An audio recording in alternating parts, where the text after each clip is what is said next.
Baiklah, selamat siang. Assalamualaikum warahmatullahi wabarakatuh. Waalaikumsalam warahmatullahi wabarakatuh. Kami dari kelompok 1 ingin mempresentasikan tensimeter dan Röntgen. Kami berjumlah 5 orang, yaitu saya sendiri, Doni Iskandar, ada Mutaidrauzul Mul Alam, ada Sarifah Nadila Olivia, ada Nawal Nafisa, ada Nabila Putri Amanda. Baiklah, di sini saya akan menjelaskan sedikit apa itu tensimeter. Tensimeter adalah merupakan alat yang digunakan untuk mengukur tekanan darah. Dan Röntgen merupakan penggunaan sinar pekgionan untuk membentuk bayangan benda yang dikaji dalam film. Umumnya digunakan untuk melihat benda yang tak tembus pandang, misalnya bagian dalam tubuh manusia, gambaran benda yang diambil dalam radiografi disebut radiograf. Oke, itu saja. Selanjutnya saya serahkan kepada Nawal.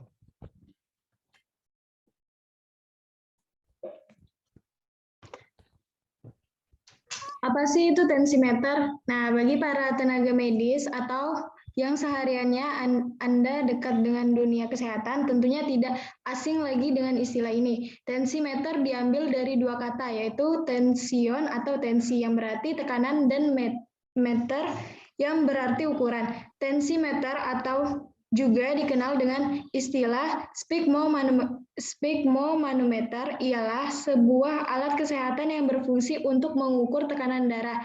Ya, alat ini selalu kita jumpai ketika kita memeriksakan diri ke dokter. Hal ini karena tekanan darah erat sekali kaitannya dengan kesehatan. Oleh sebab itu, alat ini merupakan alat wajib yang harus ada di tempat layanan kesehatan, baik di rumah sakit, puskesmas, klinik, dan pusat layanan kesehatan lainnya. Tensimeter merupakan alat kesehatan yang digunakan untuk mengukur tekanan darah.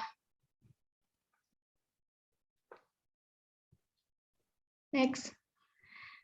Alat ini membantu mengetahui seberapa besar tekanan darah, sehingga kita bisa menilai apakah tekanan darah kita normal atau tidak. Tekanan darah normal manusia berkisar 100 sampai 130 untuk tekanan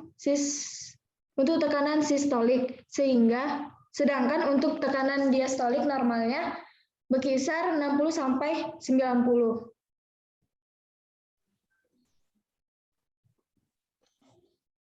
Apa sih Röntgen itu? Röntgen adalah tindakan menggunakan radiasi untuk mengambil gambar bagian dalam dari tubuh seseorang.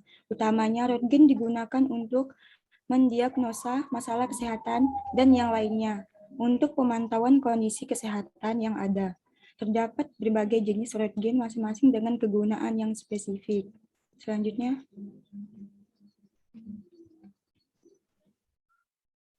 Fungsi alat tensimeter menggunakan tekanan darah yang bekerja secara manual saat memompa maupun mengurang tekanan pada manset. Röntgen dilakukan untuk melihat kondisi bagian dalam tubuh, mulai dari tulang, sendi, hingga organ dalam.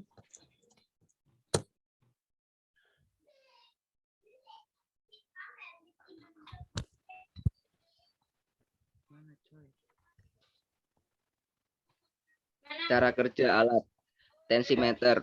Manset dipasang mengikat mengelilingi lengan dan kemudian ditekan dengan tekanan di atas tekanan arteri lengan. Dan kemudian secara perlahan tekanannya diturunkan. Pembacaan tinggi merkuri dalam kolom atau tabung manometer menunjukkan prekursor atau sistolik dan love prekursor atau diastolik. Röntgen. Ketika X-ray bersentuhan dengan jaringan tubuh, alat tersebut akan menghasilkan gambar pada film logam. Jaringan lunak seperti kulit dan organ tidak mampu menyerap sinar X sehingga sinar akan melewatinya. Sinar hanya dapat terserap oleh bahan padat di dalam tubuh.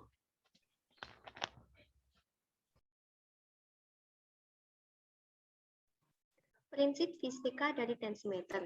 Prinsip kerja fisika tensimeter merujuk pada prinsip kerja YouTube manometer. Nama YouTube diambil bentuk tabungnya yang menyerupai huruf O. Tabung manometer akan diisi dengan cairan yang disebut cairan manometrik. Cairan yang tekanannya akan diukur harus memiliki berat jenis yang lebih rendah dibanding cairan manometrik. Oleh karena itu, pada alat pengukur tekanan-tekanan darah, dipilih air raksa sebagai cairan manometrik karena air raksa memiliki berat jenis yang lebih besar dibandingkan dengan berat jenis darah. Tekanan pada titik A sama besarnya dengan pada titik 1. Tekanan di titik 2 adalah tekanan di titik 1 ditambah dengan Y1H1. Tekanan di titik 2 sama dengan tekanan di titik 3, yaitu Y2H2. Berdasarkan persamaan besar tekanan di titik 2 dan titik 3, dapat dituliskan sebuah persamaan, yaitu PA tambah Y1H1 sama dengan Y2H2.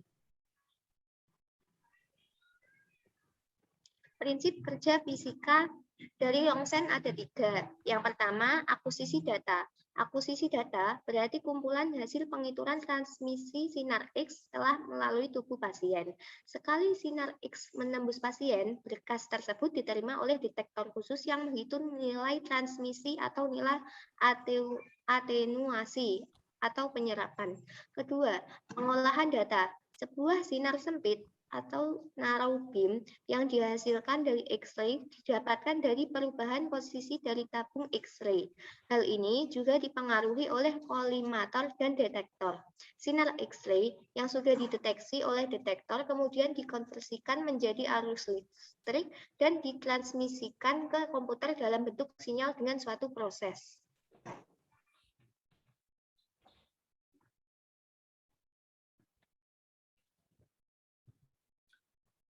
Rekonstruksi citra, representasi citra dan dokumentasi. Setelah dokter mendapatkan penghitungan tensi transmisi yang cukup, data dikirim ke komputer untuk proses selanjutnya. Komputer menggunakan teknik matematika khusus untuk merekonstruksi gambar CT pada beberapa tahap yang dinamakan rekonstruksi algoritma. Setelah komputer melakukan proses rekonstruksi gambar, hasil gambar tersebut bias ditampilkan dan disimpan untuk nantinya dianalisis ulang. Gambar CT dapat disimpan dalam pita magnetik dan cakram magnetik. Nah, mungkin itu saja penjelasan dari kelompok kami. Kita tahu tanpa alat-alat tersebut kita tidak bisa mengukur tekanan darah, bisa saja orang tersebut kelebihan darah atau tensinya naik.